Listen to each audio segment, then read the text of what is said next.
Bem-vindo, meus irmãos, a mais este encontro na Sociedade Espírita Bezerra de Menezes.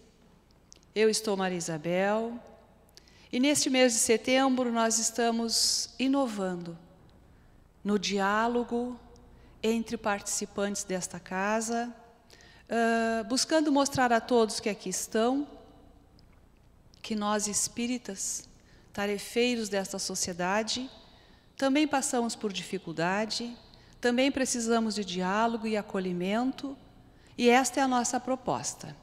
Hoje estamos recebendo o nosso amigo Gilberto Bordim, e o meu coração se enche de alegria porque ele foi o meu interlocutor para estar hoje nesta condição de palestrante desta casa, e é uma pessoa que eu amo muito e prezo muito, e eu espero que todos vocês desfrutem deste realmente grande encontro.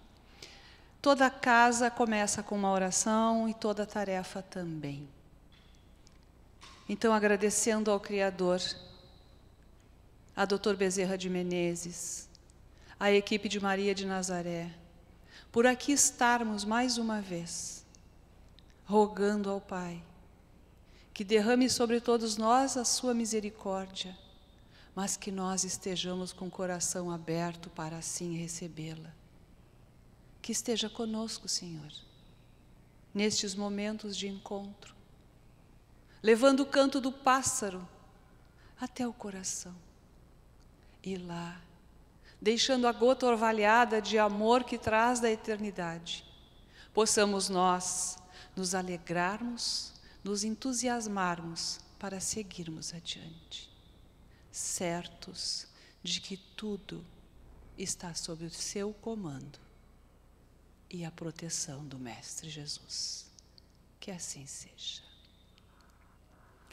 Então, Gilberto, estamos conversando sobre este momento que todos atravessamos, esse momento pandêmico, que nos convocou ao isolamento social, que impactou as nossas vidas, as vidas dos nossos afetos, alterou toda a nossa rotina de trabalho, em família, na casa espírita, nos provocou e convocou desajustes que nós já tínhamos, apenas trouxe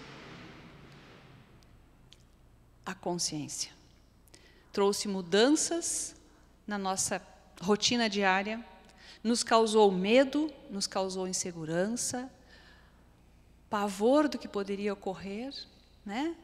Mas todos nós enfrentamos.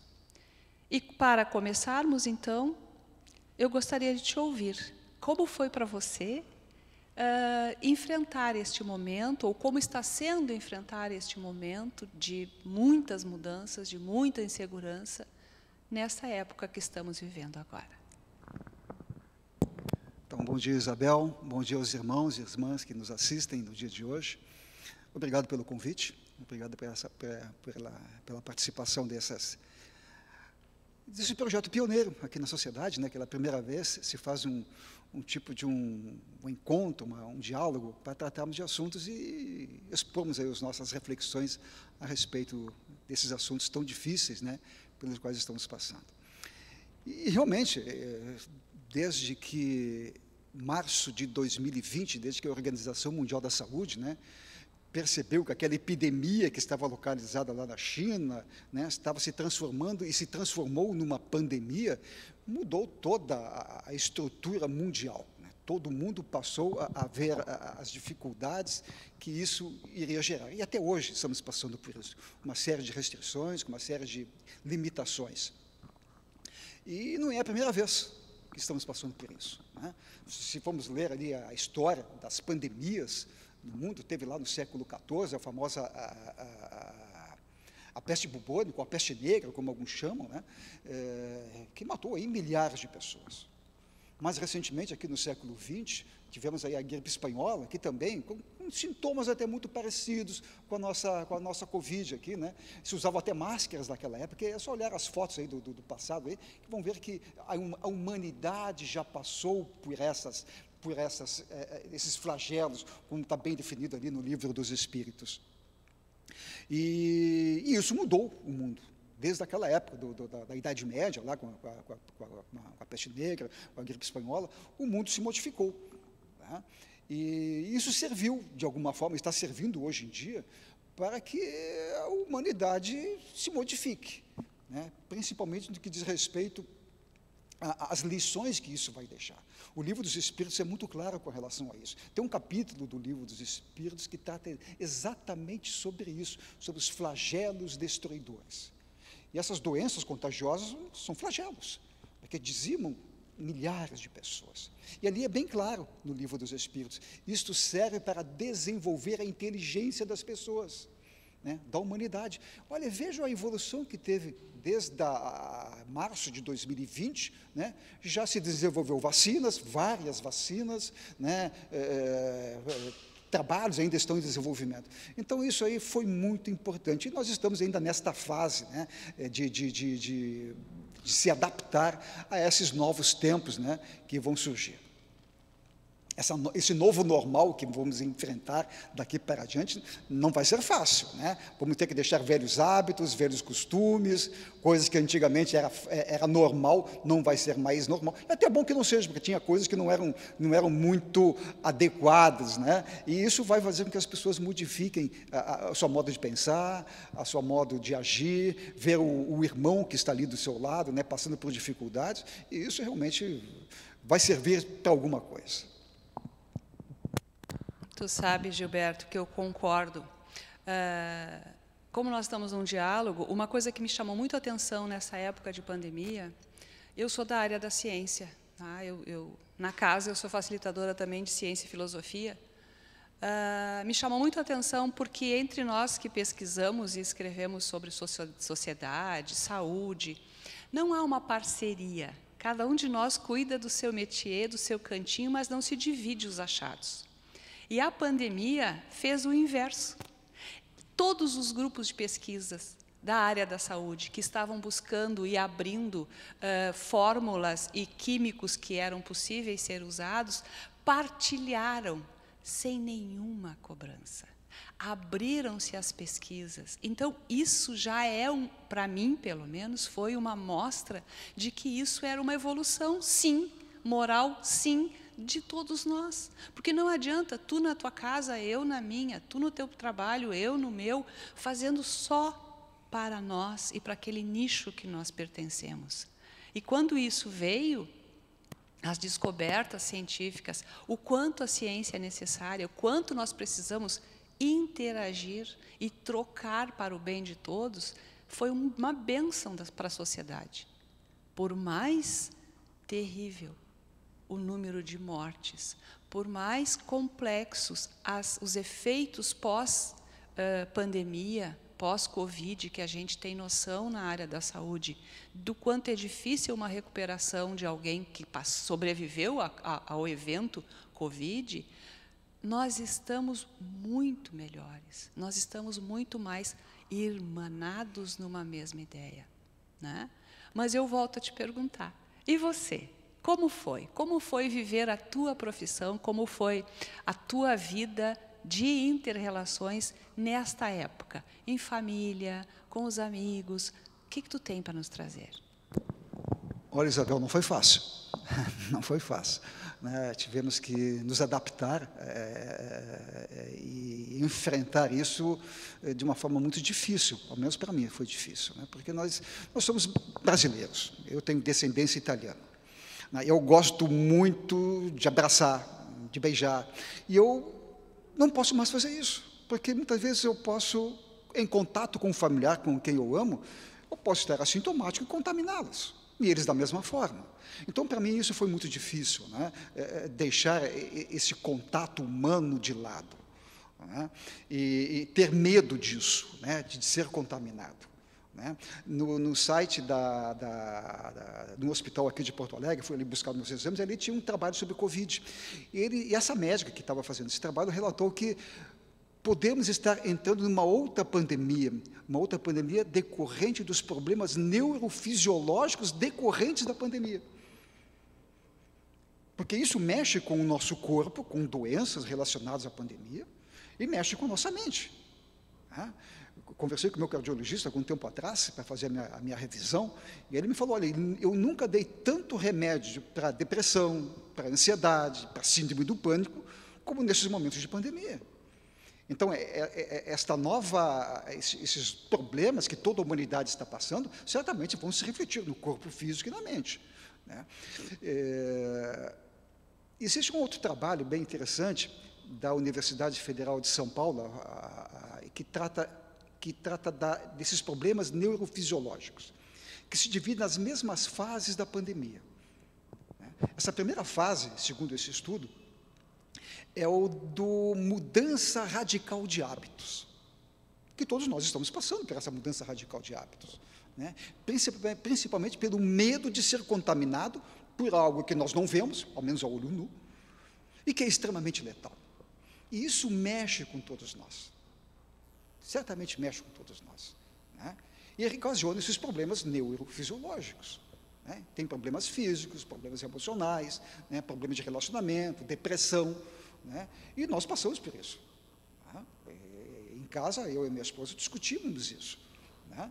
E ficávamos tristes, né? Porque não podíamos mais fazer o que nós fazíamos antes, com a mesma facilidade que nós fazíamos antes, de dar uma saída, ir lá na praça, não, até bem no início foi extremamente complicado isso, que é na segunda fase desse estudo da Universidade de São Paulo, que fala de que o outro problema é o isolamento. As primeiras fases da pandemia foi de isolamento total. Quem saísse para a rua era até chamado a atenção, a volta para casa, que tu não pode sair. E também do distanciamento, né? De ficarmos longe, não podemos conversar, não podemos nos abraçar, né? E isso para alguns é muito difícil. As pessoas sentem muito essa necessidade. Nós somos seres sociais, seres políticos, que gostam do abraço, gostam de conversar. Isso faz parte do ser humano. Desde a época dos homens das cavernas, eles se reuniam em grupos para se defenderem e para se ajudarem mutuamente, né? Então, é normal que o ser humano faça isso. E nós ficamos, em decorrência da pandemia, proibidos até de fazer isso, por medo, né? De sermos contaminados. E a outra fase, segundo esse estudo da Universidade de São Paulo, é as perdas. Perdas econômicas, tem pessoas que perderam negócios, fecharam empresas, perderam empregos, tiveram que vender seus bens, né? E a outra foram as perdas em decorrente do desencarne de irmãos, amigos, parentes. Nós tivemos, na nossa família, aí, perdas importantes, né? De irmãos que nós amávamos muito, que partiram dessa vida. Então, isso mexe com o nosso corpo, essa parte neurofisiológica, né? Isso mexe com todos nós. E mexeu comigo, com minha esposa, né? Nós perdemos o pai, eu perdi a mãe, enfim, amigos, enfim, foi uma coisa muito traumática. Para mim, na fase inicial, agora já estamos conseguindo assimilar isso, né? E tiramos as lições importantes que esses irmãos que partiram nos deixaram. Essa é a grande lição, né? Que esses irmãos que partiram num momento difícil, né? Mas eles nos deixaram um legado muito importante, né? Eles temos pessoas boas, honestas, justas, bons pais de família. Essas lições de moral são muito importantes, né? Então, sentimos a perda desses irmãos, mas ficamos agradecidos pela presença deles e pelos ensinamentos que eles nos deixaram, né? Então, é nesse sentido que a gente está entendendo aí essa pandemia. Eu vi que tu referiu a pesquisa da USP, e realmente o medo é o grande motor desta pandemia. Foi o grande dispensador, talvez não seja bem essa palavra, mas eu vou usar, de que a gente tem que olhar para nós. Porque a nossa vida física é frágil, a nossa sociedade é frágil, as nossas relações eram frágeis. E este medo fez com que nós parássemos, buscássemos aquele amigo para conversar, encontrássemos apoio em alguém. Porque o medo paralisa. E na paralisação do medo, nós começamos com sentimentos de menos-valia, de desespero, de ansiedade, E o medo aumenta, e a preocupação aumenta, e a pressão vai junto, e todo o corpo reage, e toda a química do corpo se compromete, e quando vê, estamos depressivos. E da depressão, o quadro depressivo, quanto mais agravado, mais difícil fica a reação química do nosso corpo, do nosso cérebro, para recuperar isso. Então, realmente, os consultórios médicos, em geral, não só da área psicológica e psiquiátrica, se assoberbaram e tiveram que medicar, sim. Eu tive uma situação familiar de uma menina, minha sobrinha, casada com um dos meus sobrinhos, que ele, assintomático, teve Covid. Casal jovem, estavam grávidos. Tá? E ele descobriu, fez um exame, ele estava com um leve resfriado e era Covid. Ela saiu, foi para a casa da mãe, tiveram Covid. Ela teve Covid, tiveram que fazer parto. Hoje estão todos bem. Mas o medo na família, o desespero de ver um casal iniciando a vida, esperando mais um irmãozinho que vinha, o Igor. Toda a família se mobilizou. E isso foi um grande aprendizado para todos nós. O quanto esse sentimento medo, quando nós temos algo em que acreditamos, nos provoca a mudança de atitude, a oração, o estar junto, o fazer o possível. E isso faz com que a gente vença o medo, vença a depressão. E ainda nesta linha, eu acredito muito, mais do que acredito, eu vivo muito o que a doutrina dos Espíritos nos traz. Como enfrentar esta nossa vida frágil, que é esta vida material, com toda a dificuldade que é estarmos limitados a este corpo físico, sendo espírito imortal, o quanto ela nos ajuda. E eu gostaria de te ouvir a esse respeito. O quanto a doutrina dos Espíritos, ser espírita neste momento, te tornou a fortaleza para sobreviver a tudo isso. Falaste muito bem.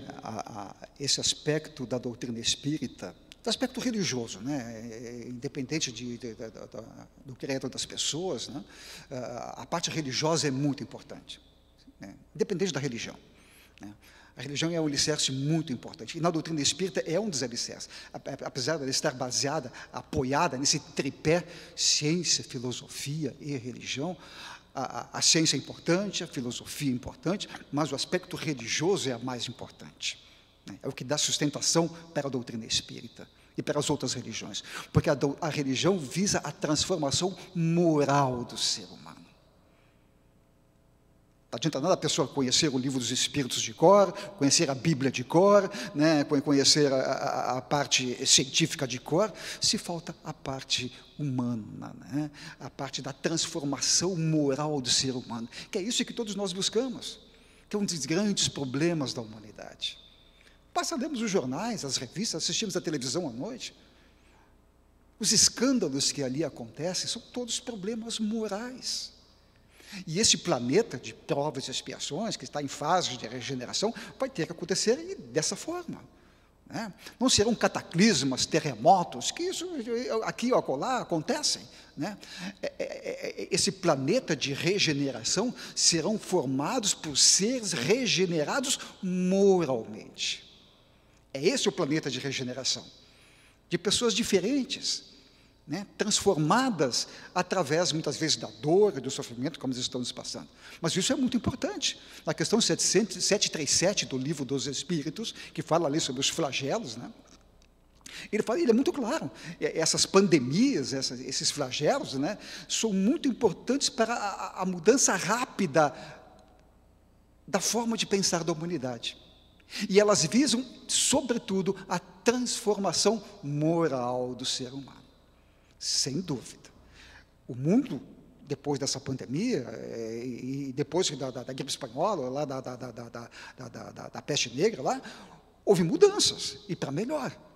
Ainda há muita coisa a ser feita para que essa humanidade se transforme, né, se modifique, né? E isso um dia vai acontecer, já está acontecendo.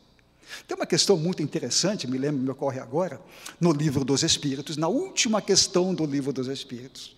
Muito pouca gente chega lá na última questão. Começa a ler o Livro dos Espíritos, depois abandona. Mas quem chega lá na última questão tem uma surpresa muito interessante. Ele fala de que os tempos que já chegaram a Allan Kardec, os espíritos dizem para Allan Kardec, serão formados por seres que serão regenerados moralmente. E aqueles que não conseguirem acompanhar a evolução deste mundo, dela serão excluídos, para virem espíritos melhores, que ajudarão a evolução deste mundo. E nós estamos nesta fase deste processo, né? Porque aqueles que não mais, que persistem no mal, persistem na maldade, aqui não mais reencarnarão. Porque, obrigatoriamente, esse planeta vai ter que se regenerar moralmente.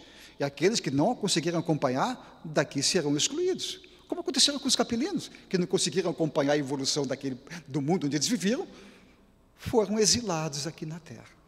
E, certamente, em uma certa oportunidade, vai haver os exilados da Terra. Aqui eles não mais reencarnarão, irão para outros mundos mais primitivos e lá ajudar a evolução daquelas pessoas. Então, isso é um fato normal. Então, o mundo, necessariamente, vai ter que passar por essas transformações, por esses flagelos, que muitas vezes vai servir de alavanca, né, para a transformação da humanidade. Então, eu vejo nesse sentido, né, essa transformação que o mundo tem que passar. A transformação moral, para mim, é o grande problema da humanidade. Eu não diria que é o problema, eu diria que é a solução.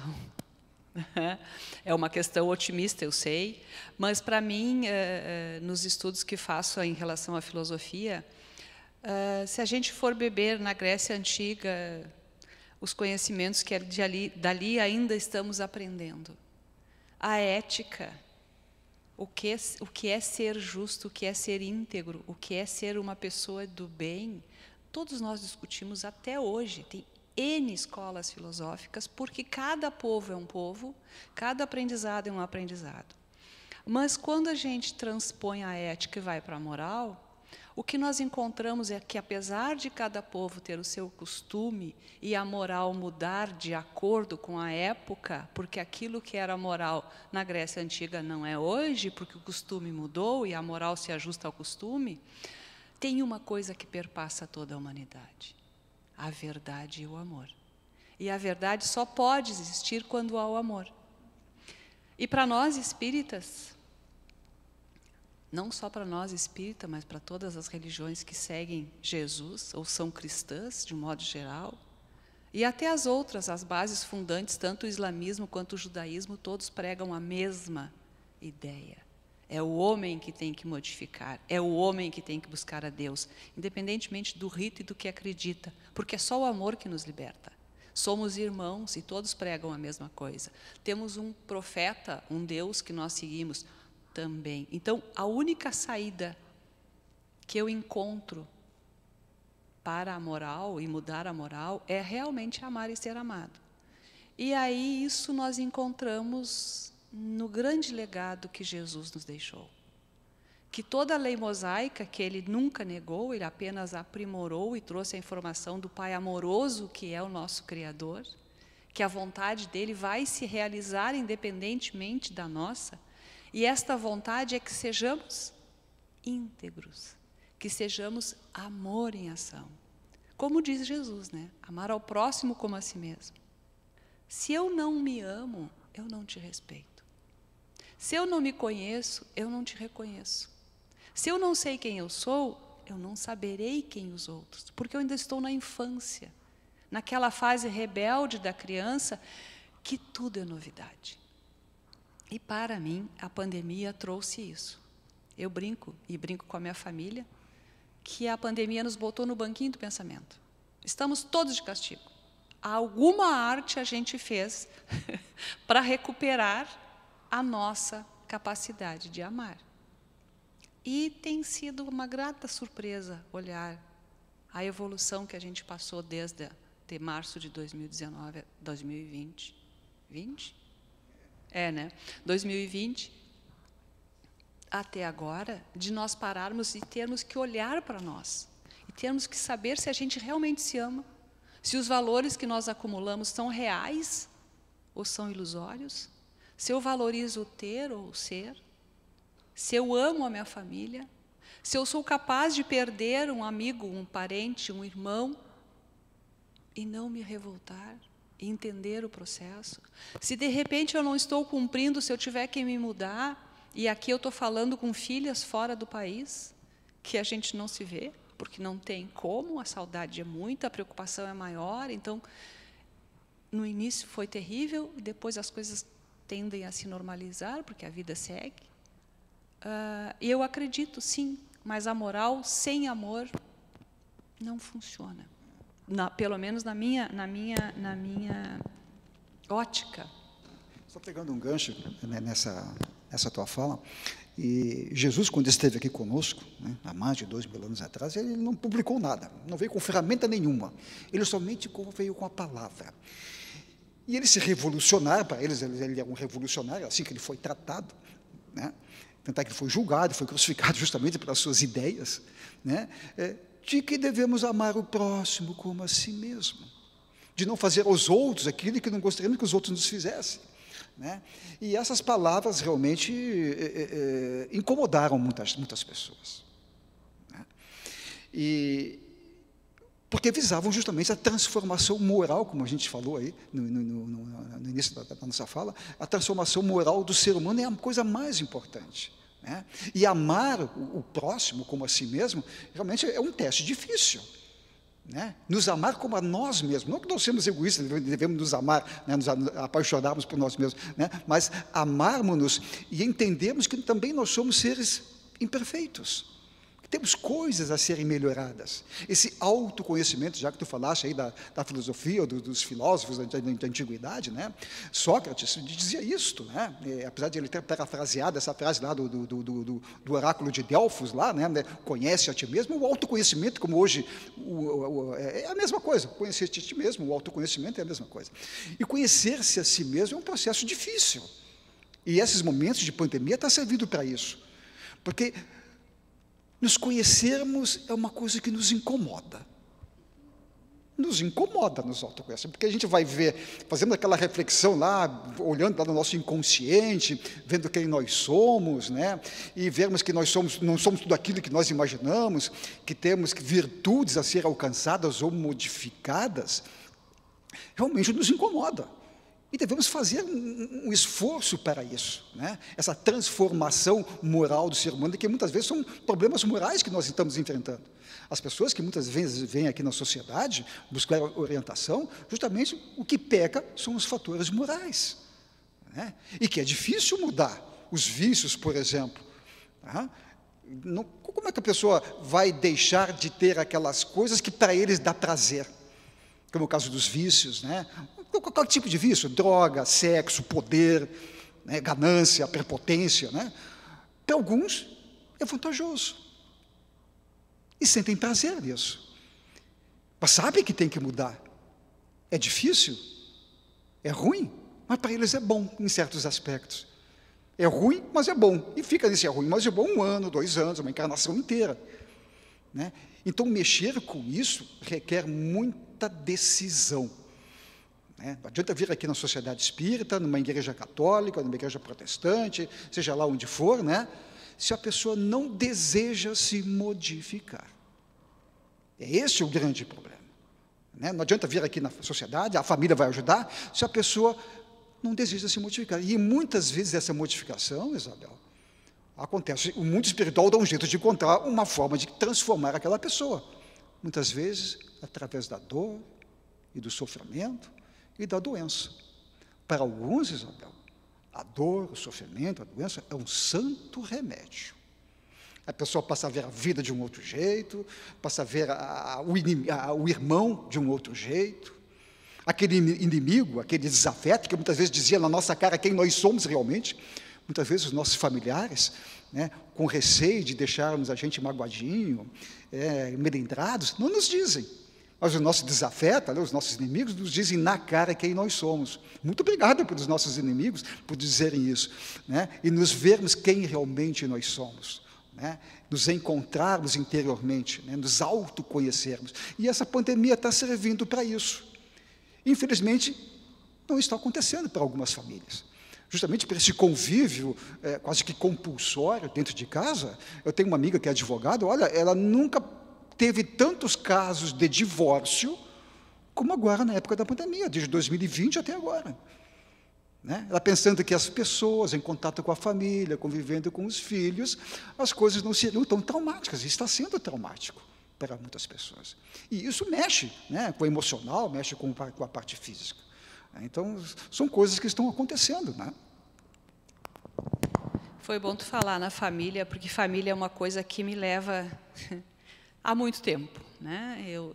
Eu tenho origem portuguesa, então ser mãe e ter família é uma coisa, tanto quanto para as mães italianas, a gente é muito possessiva e gosta muito de que todos os pintinhos, como eu chamo, estejam tudo embaixo da asa, né?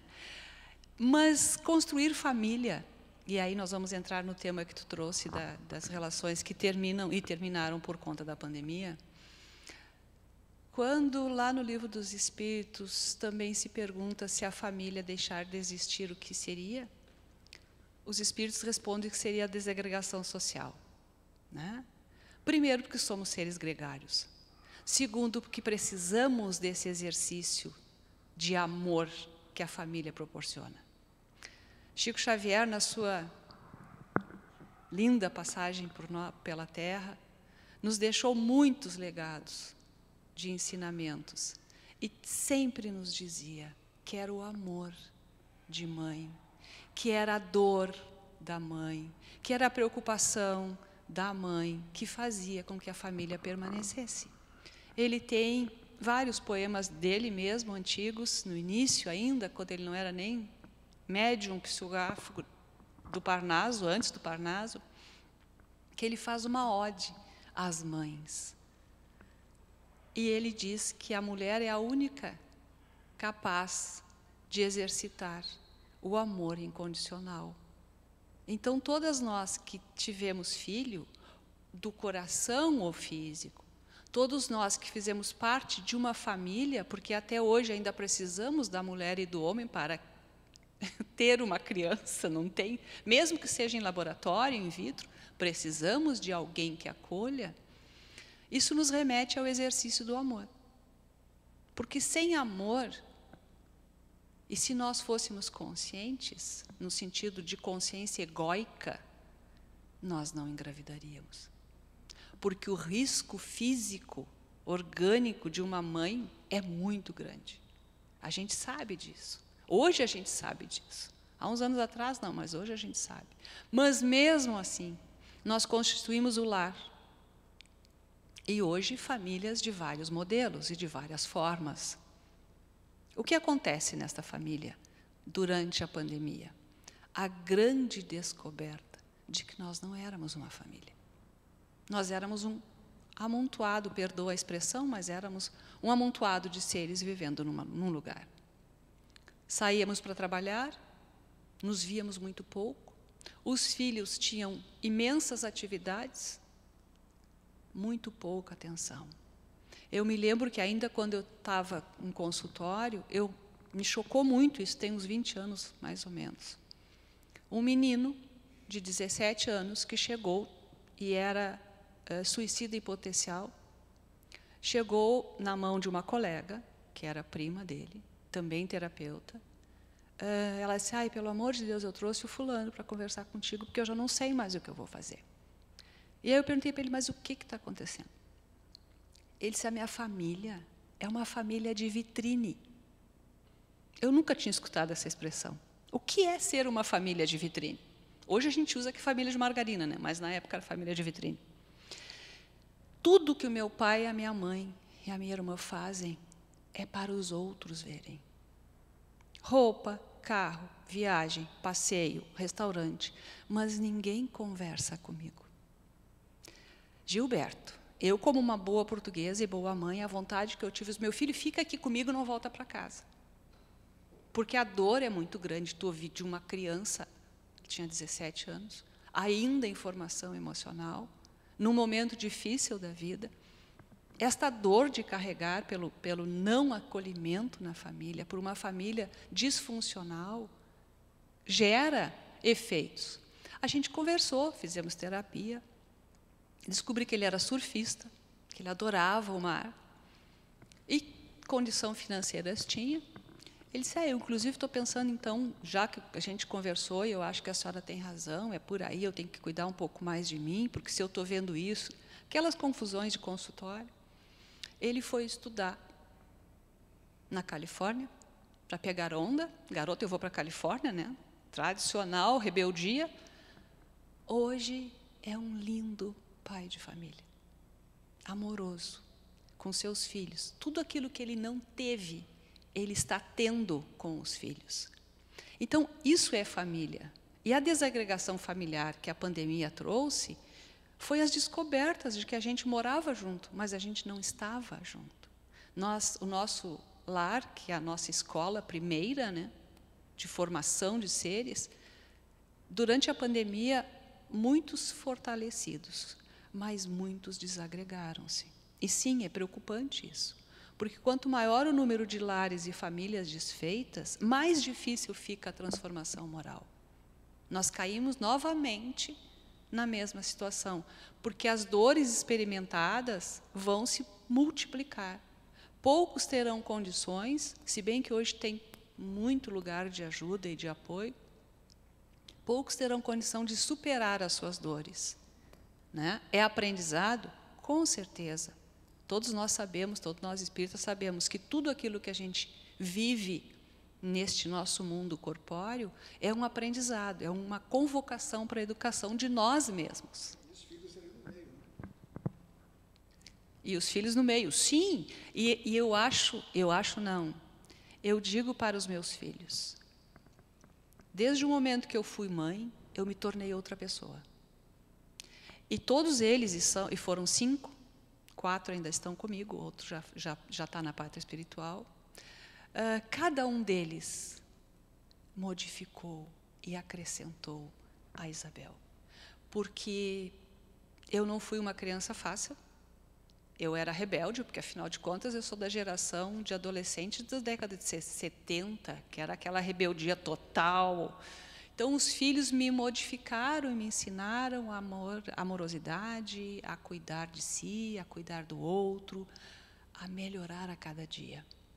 E aí, sim, eu concordo que se nós não conseguirmos vencer em nós os maus pendores, seremos convidados a experimentar outras terras, outros lugares, né? E assim, o que nós podemos pensar sobre o que será pós-pandemia? Como seremos? O que nos agrega emocionalmente, a família, a sociedade, este momento de, entre aspas, que eu não gosto dessa expressão, novo normal, porque não tem nada novo, tá? E normal é um conceito, como diria um pediatra amigo meu, é que nem aquela coisa que a gente não sabe o que é e chama de virose. É uma gaveta imensa que tu joga tudo ali dentro. Tu abre a gaveta, isso é virose, serve. Tá? O novo normal é mais ou menos isso. O que acontecer serve. E eu particularmente, acho que nós vamos modificar principalmente a fraternidade. Gostaria de te ouvir sobre isso. Sobre isso, Isabel, tu falaste, né, dessas atividades que as mulheres têm. Eu sempre digo isso brincando com a minha esposa, né, e com minhas irmãs, né, eu sempre digo que as mulheres são seres que vieram de outro planeta, mas evoluído, é lógico, para ajudar a evolução do homem, né? E realmente que as atividades que as mulheres têm, realmente, neste mundo, é muito difícil, né? A parte educacional, a parte de gestar o filho, né? Esse compartilhamento com o esposo, mas as mulheres realmente têm uma tarefa muito mais pesada nesse sentido, né? E este relacionamento, com a família é uma coisa que tem que ser construída lá desde o berço, desde quando está na gestação, aquela conversa que a mãe tem com aquela criança que está no ventre materno, né? Isso já aí começa o processo de diálogo. Divaldo falou isso no encontro que nós aqui assistimos, né? A conversa com esse irmão que está nascendo já começa ali do ventre materno. Ele está nos ouvindo, é um espírito que está ali. E lá a gente sabe, na reencarnação de Segismundo, no livro do André Luiz, né, todo o preparo que teve o plano espiritual de trazer aquele irmão para aquela família que ele tinha, numa encarnação passada, tinha sido o assassino do que seria o pai atual. Então teve todo um processo lá no plano espiritual de convencimento, de trazer o pai e a mãe, entender a importância da reencarnação, para ver se de uma vez por todas aqueles espíritos se entendessem. Então esse processo leva muito tempo, né? Daí a importância dessas relações do amor, como tu bem falastes, né? Porque nós não sabemos quem é esse irmão que está aí conosco, vivendo conosco, né? Alguma relação do passado nós tivemos, né? Eu fico até muito decepcionado quando eu vejo algumas crianças dizerem para os pais: eu não pedi para nascer. Se vê muito disso aqui na sociedade. Pai, mas eu não pedi para nascer. Pediu sim. Muitas vezes até implorou para nascer. E naquela família. E muitas vezes foram aqueles pais que foram os únicos que te aceitaram. Porque sabem muito bem quem você é. Então, isto é muito importante, né? Essas relações familiares, né? De ter este amor, como tu bem falaste, que é muito importante para que haja esta harmonia entre os filhos. E fazer todo o possível, esforçar para fazer o possível. No Evangelho segundo o Espiritismo, no capítulo 17, que fala sobre os bons espíritos, é bem claro: reconhece-se o verdadeiro espírita pela sua transformação moral e pelos esforços que ele faz para domar ali as suas más tendências. Esforços. Não precisa escalar o Monte Everest, não precisa atravessar o Oceano Atlântico a nado, é o esforço que se faz para domar ali as suas más tendências. Isso faz parte do nosso aprendizado diário. Os pais vão errar? Erram. Mas aprender com os erros, isso é muito importante. Todos nós, na atividade profissional, aqui na sociedade, na convivência em família, enfim, aprender com os erros é muito importante. Nós não somos perfeitos, né? Temos muitas coisas a aprender, e aprender com os erros é uma coisa muito saudável. Com os erros, a gente aprende a como não se deve fazer as coisas. Isso é um grande aprendizado, que deve passar para os filhos. Os mais maduros, os mais idosos, enfim, tem esse, cabelos brancos servem para alguma coisa, né? Ao menos dizer para os filhos: não vai por aí, eu já fui por aí e me dei mal. Então, esse processo educativo, né, da convivência com a família, é muito importante. Agora, se os filhos não seguirem ali o caminho que os pais ensinaram, bom, serão responsabilizados como espíritos eternos que eles são, mas a semente está plantada. Então, essa convivência com a família, né, os pais têm que fazer esse papel, né, de educadores. Todos nós somos educadores, né? Apesar de sermos, alguns não são nem pais biológicos, mas são educadores. Ensinar para os filhos, né, que nós não sabemos, como dissemos, quem são esses irmãos que estão aqui, que foram deixados sob a nossa guarda, né, de transmitir a eles esses ensinamentos. Daí a importância da religião, do aspecto religioso. Como tu perguntaste, o que eu estou sentindo, né, com a pandemia? Olha, a religião foi o alicerce de tudo isso. Serviu de base para tudo isso, né? Sabemos das consequências nós como espíritas, sabemos as leis de causa e efeito, sabemos que temos uma vida futura, daí a grande importância, né, de todas as religiões. Para ser considerada uma religião, tem que ter 3 aspectos importantes. Primeiro, acreditar em Deus. O Espiritismo acredita em Deus? Sim, então é religião. Acreditar numa vida futura, seja ela qual for. Nós acreditamos na reencarnação, que vamos voltar várias vezes, né? E acreditar que temos a existência da alma que sobrevive o corpo físico. E neste retorno a esta existência, nos faz fazer algumas reflexões importantes. De não deixarmos para depois O que nós podemos fazer hoje. Depois, estou dizendo, uma encarnação seguinte. Então, a importância dessa encarnação ela é muito importante. É uma coisa fundamental, de não perdermos essa rica oportunidade de estarmos encarnados. Temos muita coisa a ser feita, né? Sermos bons, honestos, bons pais de família, cumpridores dos nossos deveres, é uma caminhada difícil, mas devemos fazer todo o possível para não deixarmos débitos para a próxima encarnação. E a família é fundamental nesse aspecto. Eu concordo contigo que realmente deixar débitos para a próxima encarnação, é óbvio que nós vamos ter outras coisas para recuperar, né? Porque como somos espíritos milenares, experienciando esta vida, ora como pai, ora como mãe, ora como filho, todos passaremos por esses papéis, porque são necessários. Eu gosto muito de pensar naquelas pessoas que, por alguma razão da vida, não puderam exercitar este papel biológico. Mas Deus, na sua misericórdia, devolve para essas criaturas outras tantas que jamais poderiam ter. Se tornam professores, se tornam orientadores, se tornam instrutores, e aí não tem 2, 3 filhos.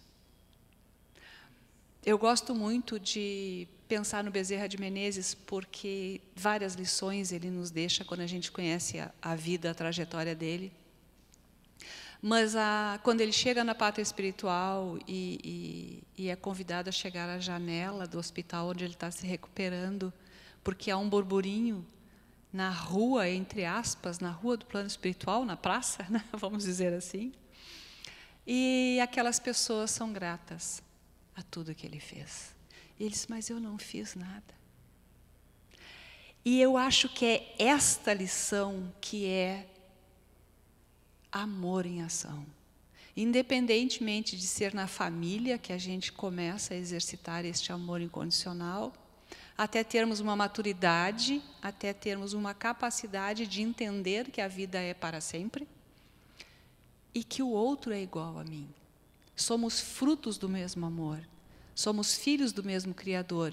E a partir daí, tu te coloca na condição de servir da melhor forma possível, em qualquer situação.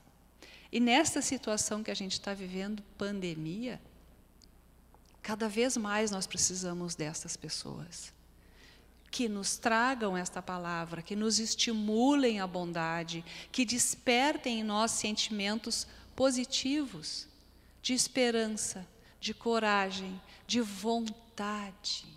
Emmanuel já nos dizia, nós temos N situações que nós temos escolhas, capacidades, aptidões, mas se nós não exercitarmos a vontade, não vai resolver nada. Porque nós, fazendo a vontade, nós exercitamos a vontade, nós fizemos a escolha de nos tornarmos úteis, primeiro a nós mesmos e depois ao ser humano. Então, eu concordo contigo, eu acho que é bem assim. E esse fato que tu mencionaste das pessoas, de aprender com elas, olha, isso é uma riqueza fantástica, né? Eu sempre disse isso para os nossos alunos lá da Educação Mediúnica, nós temos aula online, terças-feiras de manhã, né? No primeiro dia de aula eu disse para eles, que coisa boa conhecê-los, né? São pessoas que antes nós não conhecíamos, agora nós conhecemos e convivemos com elas, com seus problemas, com suas dores, com seus sofrimentos, mas nós aprendemos com eles. E isso é fantástico. Muitas vezes aquele irmão, né, que está ali, muitas vezes revoltado, magoado, mas muitas vezes ele tem outras virtudes que muitas vezes estamos muito longe de alcançar. E eles nos ensinam isso. Todos nós somos uma riqueza importantíssima, né? Quantas vidas nós já tivemos? Quantas famílias? Quanto nós aprendemos? Quanto nós erramos? Isso está tudo ali, gravado aqui na nossa alma, né? No nosso inconsciente, toda essa riqueza, toda essa bagagem de conhecimentos, né? Que nós estamos aqui, nessa existência, botando em prova, né? Então, conhecer pessoas, né, é de um aprendizado muito grande. Eu fico emocionado quando vejo um irmão que está ali sofrendo, a gente poder ajudar, e ele, muitas vezes, encontramos ele um ano depois aqui na sociedade, né, nos agradecendo por uma coisa tão simples, de termos indicado que tinha uma orientação aqui, tinha uma orientação ali, faz um tratamento, e muitas vezes ela se modifica, ela se transforma, né? E ela tem que depender exatamente disso. Muitas vezes não tem apoio familiar, não tem apoio dos amigos, mas eu encontro apoio aqui de uma religião, de uma sociedade espírita, ou de qualquer outro ambiente religioso. E isso é muito importante. Por isso que salientamos muito esse aspecto da religião, né, da transformação moral do ser humano, de praticar o bem e a caridade com o amor, como tu bem falaste, né, e da humildade, né? Só isso vai fazer com que o mundo se modifique, né? E tu falaste aí dessa pós-pandemia, né? O que vai acontecer? Estamos indo um pouco longe disso, estamos indo no meio da pandemia, né? Cada dia, cada semana aí aparece uma nova variante dessa pandemia. Estamos na variante Delta, aí, de repente vai ter na variante Epsilon, vai todo o alfabeto grego nesse aspecto, né? Então, ainda estamos passando por tudo isso, né? Vai acabar como acabou a gripe espanhola, né? Como acabou a peste negra. Um dia vai acabar. Mas o mundo vai se transformar com relação a isso. Sem dúvida vai se transformar, né? E como é que a gente vai saber disso?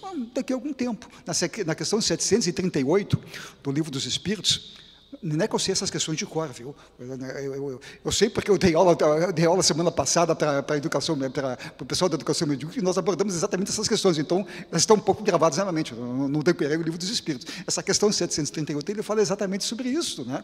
Que os resultados desses flagelos, somente o futuro vai dizer, somente as próximas gerações é que vão fazer o balanço disso tudo, né? Desse trabalho que nós, nessa nossa geração, está fazendo, né? Essa geração que está aí agora chegando, certamente vão fazer as suas reflexões a respeito das decisões que tomamos, do que foi feito, né? Do que não foi feito, do que deveria ter feito e não fizemos, né? Então, essa questão do Livro dos Espíritos é bem clara. Aliás, esse capítulo do Livro dos Espíritos é fantástico, são os flagelos destruidores, né? Começa ali na questão 736, vai até a questão 748, se não me engano. E aí tu estava falando e eu estava me intuindo aqui. Quando Jesus andou pelo nosso planeta, caminhando entre nós com seus discípulos, muitos deles se encontram trabalhando novamente encarnados, ele dizia e disse a todos, né? Vá pregar aonde tem dificuldades. Não queira facilidades, porque nós precisamos resgatar todas as ovelhas desgarradas, não aquelas que já encontraram o caminho. Então, essa mensagem de Jesus para o meu coração me coloca numa entrega, e a palavra é essa, entrega, de fazer o meu melhor, porque eu estou longe de ser uma ovelha correta, mas eu estou tentando. Eu estou na luta, eu estou me esforçando para ser cada dia um pouquinho melhor. E este cada dia pode ser entendido como realmente um dia, como realmente uma encarnação. Porque eu sei da eternidade da vida. E juntando essa fala de Jesus com a visita que ele faz à casa de Zaqueu, que era um homem mal visto à época, porque ele cobrava impostos, porque servia ao império, nos mostra que nós temos que realmente aceitar as nossas limitações e usar as nossas capacidades para mudar. E é mudando, é estendendo a mão, é socorrendo, é ensinando, é cuidando, não importa, é nos dedicando ao outro realmente que nós crescemos. E assim, nós já estamos nos aproximando para o final do nosso encontro maravilhoso. Eu gostaria que tu fizesse um apanhado final e depois encerrasse para nós, porque é muito bom estar aqui. É muito maravilhoso te ouvir novamente.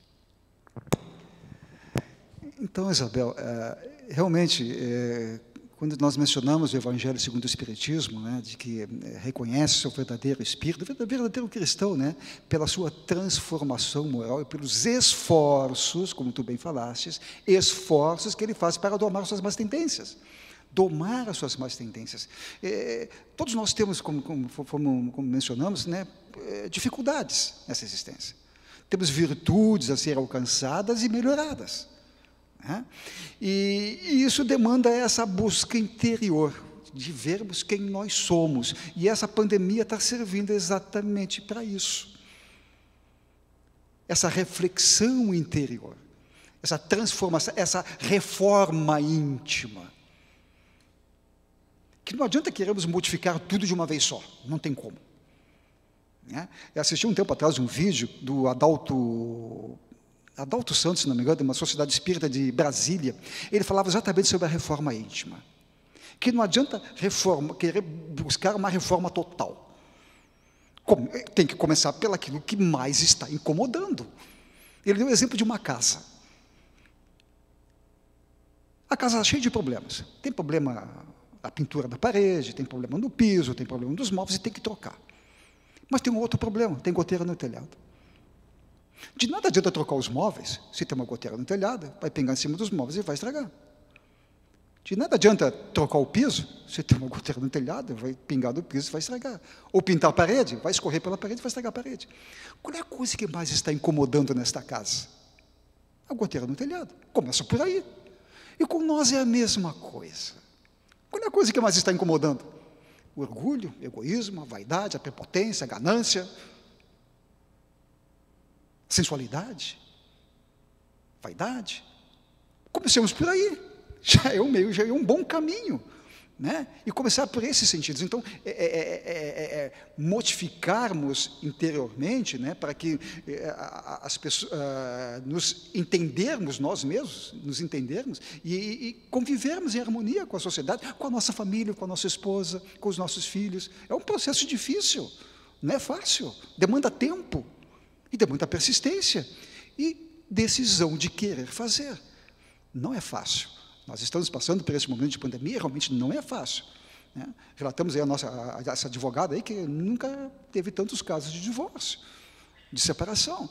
Então é um processo difícil, né? Mas temos que tentar, temos que nos esforçar para fazer o melhor. Né? Eu vejo nesse sentido aí, aproveitando o Evangelho, que sempre é elucidativo, ele sempre está nos dedos da gente. Então tá.